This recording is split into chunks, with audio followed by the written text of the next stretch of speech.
হে hello everyone, আশা করি তোমরা ভীষণ ভালো আছো। আমরাও ভীষণ ভালো আছি, কিন্তু শান্তিতে নেই জানো। এত গরম পড়েছে, মানুষ ভালো থাকবে ভাবলেও ভালো থাকতে পারছে না। প্রচণ্ড গরমের হাত থেকে বাঁচতে আমরা মাম্মাকে নিয়ে আমি আর ওর বাবা ছুটির দিনগুলোতে বেরিয়ে পড়ি। এমনিতেই প্রতিটা বাচ্চাই তার মা বাবার সাথে একসাথে ঘুরতে ভীষণ ভালোবাসে, তাই ওই আনন্দটা ওকে আমাদেরকে দিতেই হয়। কোথাও বেরোনোর আগে আমাদের মাম্মাকে রেডি করানো মানে আমার কাছে একটা যুদ্ধের সমান। সে কোনোভাবেই এক জায়গায় স্থির হয়ে বসবে না। আর যখন দেখবে মা ওর ওপর কিছু একটা করার চেষ্টা করছে, তখন তো তার ছটফটানির পরিমাণ আরও বেড়ে যাবে। যাই হোক, মাম্মাকে রেডি করে ওর বাবার হাতে তুলে দিয়ে আমি বাদবাকি রেডিটা হয়ে এসে দেখি ও বাবা, বাবা এদিকে জুতো পরাচ্ছে আর ওদিকে জুতো মুখে মেয়ে বসে আছে। মা মেয়েকে সুন্দর করে সাজাবে বলে ক্লিপ হেয়ার ব্যান্ড কিনে বাক্সবন্দি করছে, আর মেয়ে মাকে ভুল প্রমাণিত করে ক্লিপ হেয়ার ব্যান্ড হাতে ধরিয়ে দিচ্ছে। একটা যুদ্ধ পর্ব শেষ করে আমরা বেরোচ্ছি ফাইনালি একটু হাওয়া খেতে। মাম্মা ভীষণ রকমভাবে হাঁটতে ভালোবাসে, হাঁটার চেয়ে বলা ভালো দৌড়াতে ভালোবাসে, কিন্তু ওর সিঁড়ি দিয়ে হেঁটে নামতে নামতে আমাদের অর্ধেক রাস্তা পৌঁছানো হয়ে যাবে, তাই ওর বাবা কোলে তুলে নিল। আমার মেয়ে আর আমি দুজনেই বাইকে করে হাওয়া খেতে ভীষণ ভালোবাসি, তাই হাওয়া খেতে খেতে মেন রোড দিয়ে যাওয়ার সময় খেয়াল করলাম একটা বড় মাঠের মধ্যে নাচ গান হচ্ছে। ওখানে না গিয়ে থাকতে পারলাম না জানো।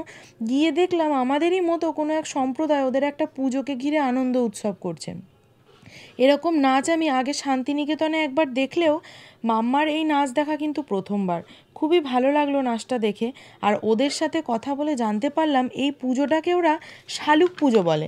যখনই গুপ্তিপাড়া মেন রোড দিয়ে যাই তখনই দেখি একটা বড় মাঠের মধ্যে একটা চায়ের দোকানে প্রচুর ভিড় করে সবাই চা খাচ্ছে আর বন্ধু বান্ধব নিয়ে আড্ডা দিচ্ছে। তাই আমাদেরও ইচ্ছে ছিল ওখানে বসে একটু চা খাবো। ওখানে গিয়ে মাম্মা যেই না দেখলো ম্যাক্সদাদার বন্ধুকে, তখন থেকে সে আর ভোলু দাদাকে ছাড়বে না। আসলে ওকে আমরা এই চার পেয়েদের ম্যাক্সদাদার বন্ধু হিসেবেই পরিচয় করাই। যতই বলি মাম্মা চেয়ারে বস চেয়ারে বস, সে তো বসবেই না। যাই হোক, বন্ধুত্বের পর আসে খাওয়া দাওয়ার পর্ব।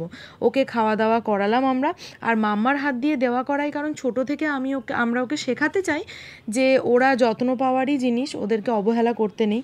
আমরা যতক্ষণ খাওয়াচ্ছিলাম ততক্ষণে ও অর্ডার করলো চিকেন পপকর্ন আর চা। সব কিছুতে আমাদের দুজনের অমিল হলেও এই চায়ের কাপে এসে আমরা মিল খুঁজে পাই। চা খেতে খেতে একটু গল্প করছিলাম, আর বিশ্বাস করো কিছু কিছু সময় এইরকম রাস্তার ধারে ধাবার অ্যাম্বিয়েন্সগুলো এত ভালো লেগে যায়, মনে হয় রোজ সেখানে যাই। ওখান থেকে ফিরে বাবার দোকানে গেলাম, বাবার দোকানে গিয়ে দেখলাম সবাই মিলে বাদাম ভাজা খাচ্ছে, তাই ওদের কাছ থেকে দুটো বাদাম ভাজা নিয়ে মাম্মার মুখে দুকুচি করে দিলাম। মাম্মা কিন্তু ওখানে বসে বসে দুটো বাদাম ভালোই খেলো। ওখানে গিয়ে দেখা হয়ে গেছিলো আরও দুটো ছোট্ট পরীর সাথে, আর ওরা এতটাই মিষ্টি ছিল যে মাম্মা তো ওদেরকে ছাড়তেই চাইছিল না। যখনই ওরা বলছে চলে যাচ্ছি টাটা, তখনই মাম্মা উ উ করে ওদেরকে দাঁড় করানোর চেষ্টা করছে। যাই হোক, আজকের মতো ব্লগটা এইটুকুই থাকছে। যদি কিছু ভালো লেগে থাকে অবশ্যই ছেড়ে যাওয়ার আগে লাইক কমেন্ট শেয়ার করো, আর কমেন্টটা অবশ্যই করে জানিও কেমন লাগলো। টাটা, বাই বাই, ভালো।